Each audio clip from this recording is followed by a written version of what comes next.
All right, today we are going to take a look at Canada, written by Billy Collins.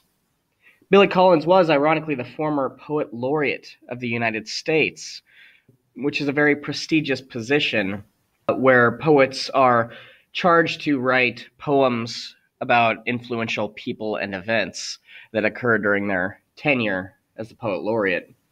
I particularly like this poem because I feel like it does a very good job of conveying the feelings and emotions that it was going for.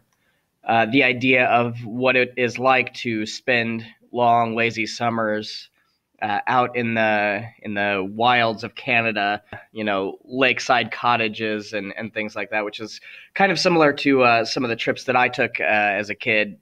So I particularly like this and how it resonates with me. But it also does a really good job of demonstrating the value of having the correct cadence and rhythm and reading of a piece of poetry, because if you don't have the right flow with this one, then you lose a lot of the impact that it's going for. Um, if you'll recall, reading poetry is more about cadence and rhythm and using the musical qualities of your voice rather than trying to cram each thing with emotion like you would in a prose piece. So let's do Canada by Billy Collins. I am writing this on a strip of white birch bark that I cut from a tree with a penknife.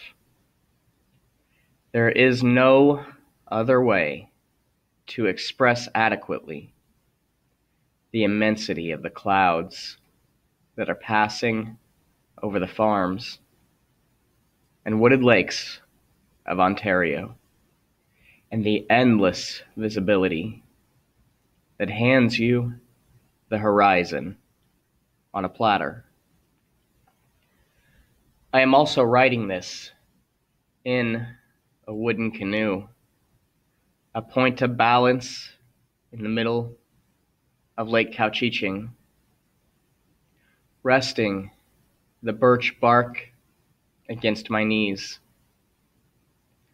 I can feel the sun's hands on my bare back, but I am thinking of winter. Snow piled up in all the provinces, and the solemnity of the long grain ships that pass the cold months moored at Owen Sound. O Canada, as the anthem goes, scene of my boyhood summers. You are the pack of sweet caprils on the table. You are the dove-soft train whistle in the night.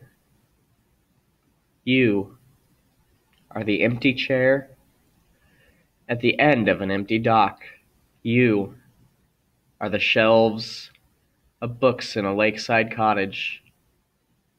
Gift from the Sea by Anne Morrow Lindbergh.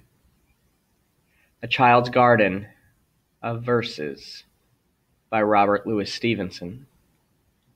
Anne of Avonlea by L.M. Montgomery.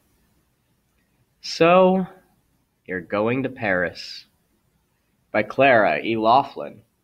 And Peril over the Airport, one of the Vicky Barr Flight Stewardess series by Helen Wills, whom some will remember as the author of the Cherry Ames Nurse Stories.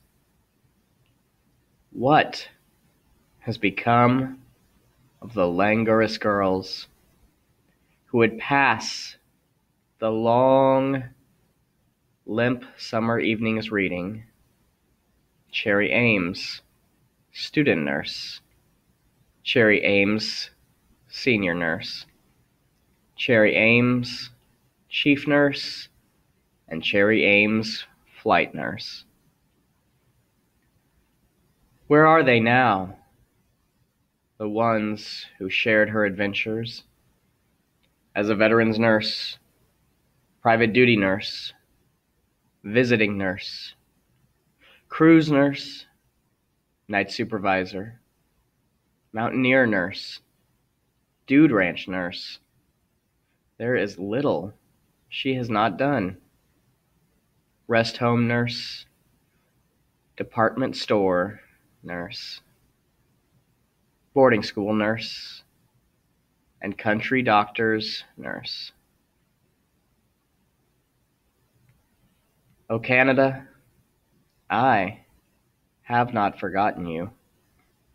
And as I kneel in my canoe, beholding this vision of a bookcase, I pray that I remain in your vast, polar, North American memory. You are the paddle, the snowshoe, the cabin in the pines. You are Jean de Brebeuf with his martyr's necklace of hatchet heads. You are the moose in the clearing and the moose head on the wall. You are the rapids, the propeller, the kerosene lamp. You are the dust that coats the roadside berries. But not only that. You are the two boys with pails walking along that road. And one of them, the taller one, minus the straw hat, is me. So hopefully in reading that, you were able to pick up kind of the meter of that. A lot of it was read in trimeter. A couple of the lines were done in tetrameter. And then there was one that only had the one beat, that third from the bottom line. But not only that. So in that one, there was only that one break in there. That one a foot is what it would be called. Hopefully hearing that kind of gave you some sense of this. At least a way to kind of start with our understandings of how to read poetry and the importance of having the right pace and rhythm and cadence as we go through it.